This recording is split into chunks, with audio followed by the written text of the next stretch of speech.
लगातार महा कवरेज जारी है। आज दिन है मतगणना का, यानी जनता के फैसले का। जनता ने जो फैसला किया आज वो सबके सामने होगा। ईवीएम खुलेगी, बैलेट पेपर खुलेंगे और तस्वीर धीरे धीरे कर साफ होगी। 8 बजे से मतगणना शुरू हो जाएगी, पहले बैलेट पेपर और उसके बाद में ईवीएम की काउंटिंग शुरू होगी और दोपहर तक लगभग तस्वीर साफ होने लगेगी। 5 राज्यों में हुए विधानसभा चुनाव में 4 राज्यों की तस्वीर आज साफ हो जाएगी। मिजोरम के लिए कल का इंतजार करना होगा, लेकिन ये बड़े महत्वपूर्ण राज्य हैं। चाहे आप मध्य प्रदेश की बात करें, राजस्थान की बात करें, छत्तीसगढ़ की बात करें या फिर बात करें तेलंगाना की।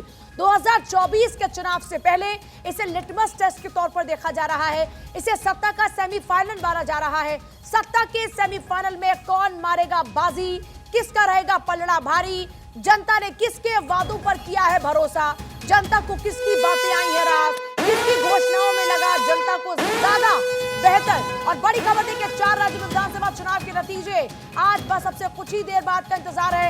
एमपी छत्तीसगढ़ में वोटों की गिनती होगी, राजस्थान तेलंगाना में गिनती होगी और नतीजे आने शुरू हो जाएंगे। और सबसे पहले रुझान देखिए भारत 24 पर सुबह 8 बजे से मतगणना शुरू होगी। लेकिन इस बीच देखिए बीजेपी दफ्तर की बात करें तो वहां पर वॉर रूम तैयार है। कांग्रेस दफ्तर की बात करें तो कार्यकर्ताओं का हुजूम नजर आ रहा है। ढोल नगाड़ों के साथ कार्यकर्ता वहां पर पहुंच चुके हैं।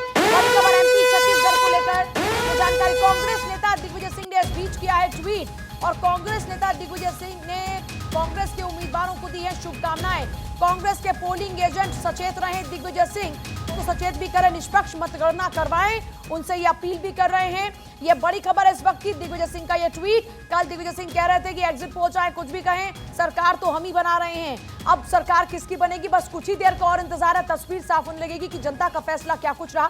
इस बीच नेताओं के दावे भी लगातार रहे और तमाम मेरे सहयोगी इस वक्त बने हुए हैं चप्पे चप्पे पर। भारत 24 के संवाददाता तैनात हैं। अक्षरा इस बीच कांग्रेस दफ्तर में मौजूद हैं, आनंद बीजेपी दफ्तर पर मौजूद हैं, केशव झा बीआरएस ऑफिस में मौजूद हैं, कन्हैया शुक्ला रायपुर से हमारे साथ जुड़ रहे हैं, अमर सदाना रायपुर से जुड़ रहे हैं, अखिलेश सोलंकी भोपाल में इस वक्त मौजूद हैं, अनिल बैरागी इंदौर में इस वक्त मौजूद हैं। मेरे तमाम सहयोगी का रुख करते हुए अनिल बैरागी, जल्दी से इंदौर की क्या तस्वीर अब से कुछ ही देर बाद, क्योंकि काउंटिंग शुरू होने वाली है और दिग्विजय सिंह क्योंकि ये कह रहे हैं कि पोलिंग एजेंट जरा सचेत रहें, नजर रखें, तो तैयार है उनकी पूरी फौज क्या?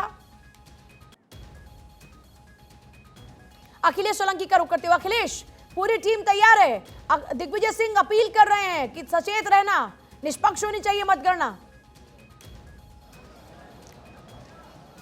बिल्कुल, और देखिए केवल दिग्विजय सिंह नहीं, पूरी कांग्रेस पार्टी सचेत है। जिस तरह से एग्जिट पोल आया और उसको जिस तरह से खारिज किया कांग्रेस ने, कांग्रेस को अंदेशा ये है कि अधिकारियों पे दबाव बनाने की बात हो या वोटिंग को प्रभावित करने की बात हो, ये बीजेपी कर सकते हैं। दिग्विजय सिंह इसीलिए सचेत कर रहे हैं। और जिस तरह से मैं कह रहा था कि पीछे लंबी लंबी जो लाइनें हैं वो आप देख सकते हैं और ये तस्वीरें इस वक्त जो पोलिंग 35 सीट से ऊपर आ रही है, आसपास रहते हैं तब ये घटना तो पहले भी ले गए थे लोग। नहीं, पिछली बार हमारे पास सिंधिया जी थे, अब नहीं।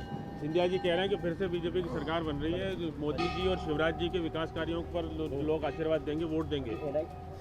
किस विकास कार्य की वो बात करते हैं उसकी, जिसमें देश सबसे बड़ा बेरोजगार हो गया, आर्थिक करप्शन में हम नंबर 1 हो गए, कर्जदार में हम नंबर 1 हो गए। उनका विकास हुआ है, सिंधिया जी का विकास हुआ है, बिल्कुल वो मंत्री बने। उनके लोग अब वापस, कई को टिकट नहीं मिले, कई हार जाएंगे, सरकार आएगी नहीं, सब रोड पे हैं। सिंधिया जी का विकास जरूर हुआ। सुमित्रा महाजन ने भी कहा कि कमलनाथ जी और दिग्विजय सिंह ने पूरी ताकत से, मेहनत से चुनाव लड़ा है। तो सही बोली हो, सही बोली, बहुत अनुभवी लीडर है हमारे। और सीधे अखिलेश का रुख करते हैं। पहले अखिलेश बात पूरी कीजिएगा। शुरुआती रुझानों के बाद आगे पीछे हो सकता है और हम ये भी देख रहे हैं कि पोस्टल बैलेट जो है उसमें हो सकता है कि विपक्ष को लीड मिले, क्योंकि ऐसी हमारे पास खबरें हैं कि सर्विस वोटर जो है वो कहीं ना कहीं ओपीएस पर वोट करता नजर आ सकता है। तो उस मोमेंटम से भी हमें आगे निकलना होगा। और जिस तरह से आप तस्वीर देख रहे हैं, हम कोशिश करेंगे कि विश्वास सरंग के पास पहुंचने की कोशिश करें। वो पहुंचे इस वक्त, ये तस्वीरें हैं और हाँ चलिए, ओके रोल। ये आप देख सकते हैं विश्वास सारंग पहुंचे हैं, जो कि खुद कैंडिडेट हैं यहाँ पर और लगातार जीत को लेकर वो आश्वस्त हैं। लेकिन मैं आ रही हूँ आपके पास में, लेकिन इस भी जरा तस्वीरें दिखाएं, दिल्ली की तस्वीरें जहां पर इस वक्त आप देखिए। चलिए विश्वास सारंग से बातचीत की कोशिश कीजिएगा अखिलेश एक बार।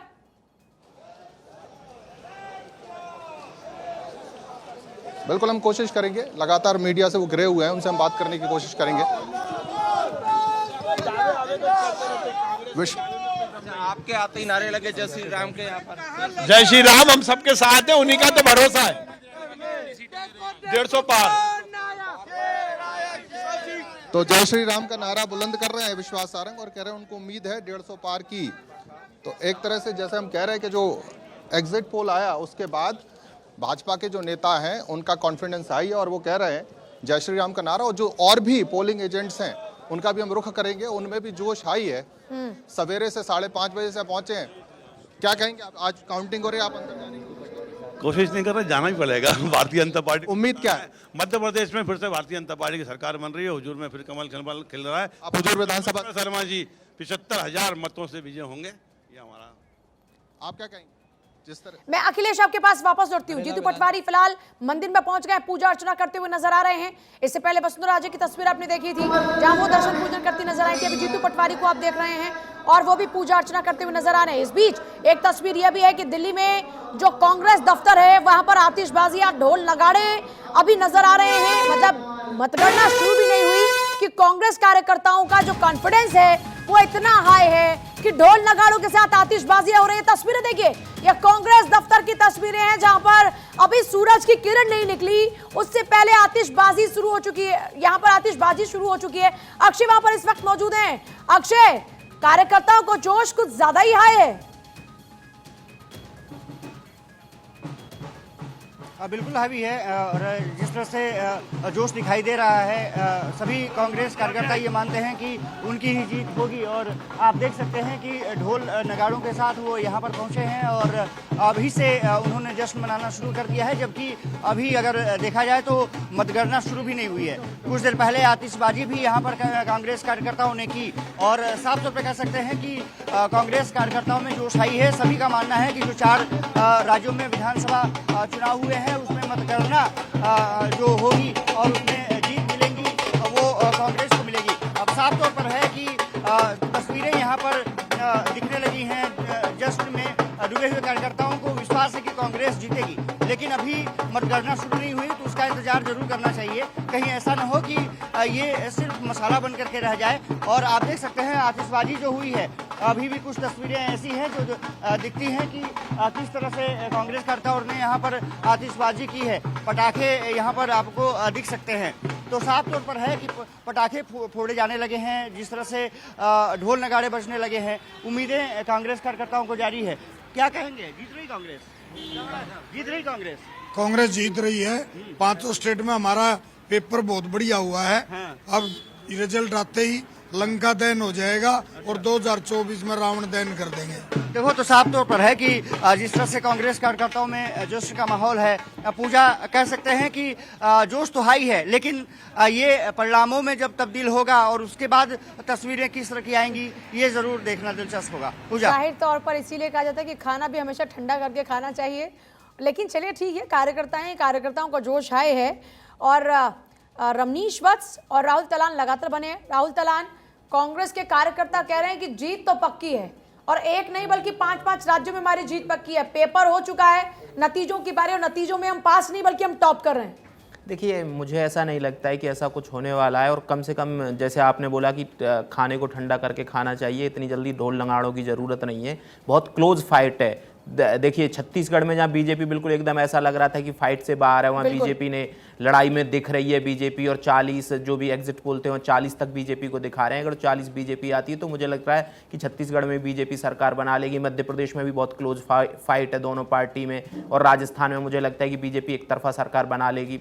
तो ये सारी चीज़ों पर ध्यान देने की ज़रूरत है हम सबको। और जैसे तेलंगाना में हो सकता है कि तेलंगाना एक ऐसा राज्य है जहां से मुझे लगता है कि कांग्रेस के लिए बहुत ज़्यादा खुशी आने वाली है, और एक छत्तीसगढ़ एक राज्य ऐसा है जहां खुशी आ सकती है उनके लिए। मध्य प्रदेश और राजस्थान दो ऐसे राज्य हैं जो राजस्थान बीजेपी के लिए जाएगा, जो क्लैरिटी है उसमें बिल्कुल, जो मुझे लगता है। और मध्य प्रदेश में बहुत फाइट है। और हमें ये भी देखने की ज़रूरत है मध्य प्रदेश में जो छोटी छोटी पार्टियां, जैसे बीएसपी लड़ी वहाँ, और समाजवादी पार्टी लड़ी, और गोंडवाना गणतंत्र पार्टी। तो इन्होंने अगर जो थोड़ा भी डेंट दिया होगा कांग्रेस को, तो कांग्रेस सत्ता से बाहर है मध्य प्रदेश में। और जैसे कि 2018 का हमने चुनाव देखा था कि बीजेपी को मत प्रतिशत ज्यादा मिले थे लेकिन सीट कम मिली थी। अगर जो कांग्रेस के मत प्रतिशत थोड़ा भी डाउन होता है तो बीजेपी सरकार बना लेगी और कंफर्टेबली सरकार बनाएगी मध्य प्रदेश में। रमनीश वत्स, ये कमलनाथ का ओवर कॉन्फिडेंस जो भी एग्जिट पोल के अंदर बढ़त दिखा रहा है बीजेपी को, या फिर बीजेपी के वाकई अपने काम, क्योंकि अपने काम से ज्यादा तो वहां पर कांग्रेस पर हमलावर रही है बीजेपी। देखिए पूजा जी, जो आपने कहा कि बीजेपी का काम, ये बिल्कुल सच है कि बीजेपी का काम और बीजेपी के जो विकास के जो कार्य रहे हैं जनता के प्रति और जनता के लिए, मुझे लगता है उसी का परिणाम के रूप में एग्जिट पोल के रूप में हमने देखा। और आज जो परिणाम आने वाले हैं वो भी आपको देखेंगे कि एंटी इनकम्बेंसी बिल्कुल भी नहीं, क्योंकि एंटी इनकम्बेंसी देखी जाती है जब विकास के कार्य नहीं होते हैं, जब जनता बिल्कुल सरकार से बिल्कुल कहें तो लाचार सी हो जाती है। लेकिन आप यहाँ पे देखिए कि जो भी से मजबूत करने के लिए कोई भी ऐसा राज्य नहीं है जो हमारे बराबर किसानों को प्रमोट किया हो, उनके कर्जा माफ किया हो, उनके उत्पादन के इतना दाम दिया हो। हम कह सकते हैं कि छत्तीसगढ़ के किसान खुशहाल और बाकी प्रदेश के किसान बेहाल।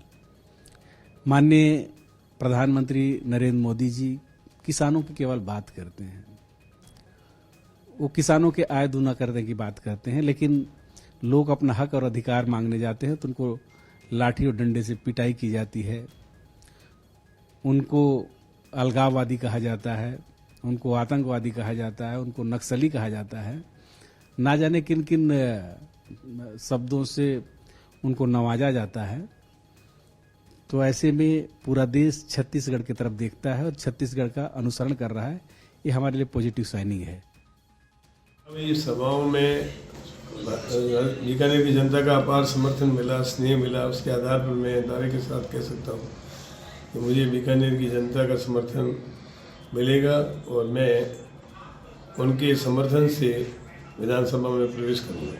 राजस्थान में क्या लग रहा है आपको? राजस्थान में जो राजस्थान के मुख्यमंत्री जी अशोक जी गहलोत की जो योजनाएं थी, जिसमें मुख्यमंत्री चिरंजीवी योजना, 100 यूनिट बिजली फ्री, 2000 यूनिट कुएं वालों को बिजली फ्री, 25,000 लीटर पानी निःशुल्क और घर बैठे 1 करोड़ लोगों को 1,000 रुपये महीना पेंशन और 15% प्रतिवर्ष वृद्धि, OPS ओल्ड पेंशन स्कीम, ऐसी अनेक योजनाएं जो थी जो लोगों को लाभ देने वाली थी।